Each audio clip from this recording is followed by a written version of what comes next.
జీవన స్మృతులు నాటిక పాత్రధారులు శ్రీమతి మాధవి గారు, శ్రీ కృష్ణకుమార్ గారు, శ్రీ నియాజ్ గారు త్వరగా వేదిక మీదకి రావాల్సిందిగా కోరుతున్నాను.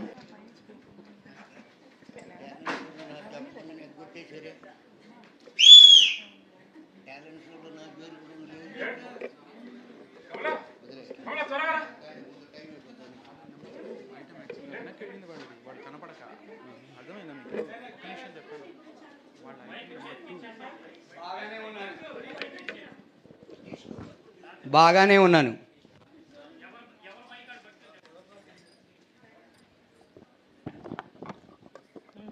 బాగానే ఉన్నాను.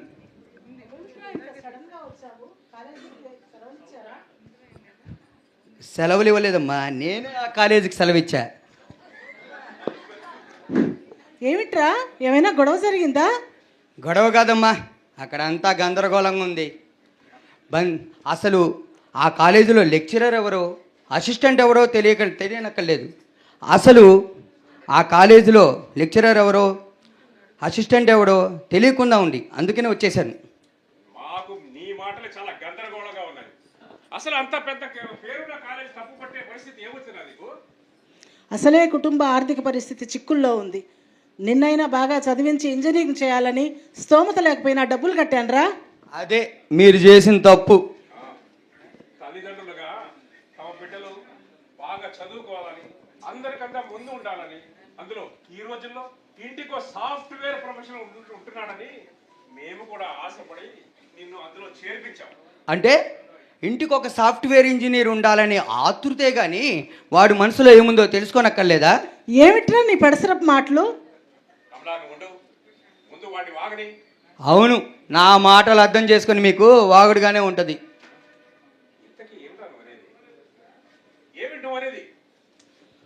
మీరు అక్కడ నన్ను చేర్చే ముందర నా మనోభావాలు ఏంటో తెలుసుకోవడానికి ప్రయత్నించారా? వాటి మీద మీ సెంటిమెంట్ మేకులు గుచ్చారు. నాకు నోరెత్తే పరిస్థితి లేక తల వంచాను. తీరా అక్కడికి వెళ్ళాక తెలుసుకున్నాను, బంధువుల దొడ్డి లాంటి క్యాంపస్, కిక్కిడ్చిన క్లాస్ రూములు, ఎవరు ఏమిటో తెలియని పరిస్థితి. మీలాంటి తల్లిదండ్రుల బలవంతం మీద తప్పనిసరి పరిస్థితుల్లో ఆ కాలేజీకి వచ్చిన వాళ్ళం. మెకానికల్గా చదువుతున్న మాలాంటి వాళ్ళ బాధను తెలుసుకునే వాళ్ళు ఎవరు? 4 ఏళ్ళు కష్టపడి ఎలాగోలా పూర్తి చేస్తే వేలకు వేలు జీతాలు రా. మీ కాళ్ళ మీద మీరు నిలబడవచ్చు, కుటుంబానికి ఆసరాగాను ఉండొచ్చురా. అంత మటుకే మీ ఆలోచనలు పరిమితం. ఈ చదువు సమాజంలో స్టేటస్కి సింబల్గా మారింది. చిన్నప్పటి నుండి మీరు పంపిన బడికే వెళ్ళాం, మీరు వేసుకోమన్న బట్టలే వేసుకున్నాం. ఇష్టమున్నా లేకపోయినా మీ బాటలోనే నడిచాం. కనీసం పెద్ద అయినాకైనా మా ఇష్టాలకు విలువ లేకుండా ఇంకా మీ చెప్పు చేతల్లో ఉంచాలనుకుంటున్నారు. స్వేచ్ఛగా కలలు కనండి, వాటిని సాకారం చేసుకోండి అన్న అబ్దుల్ కలాం గారి మాటలు మీ చెవిన పడకపోవడం దురదృష్టం.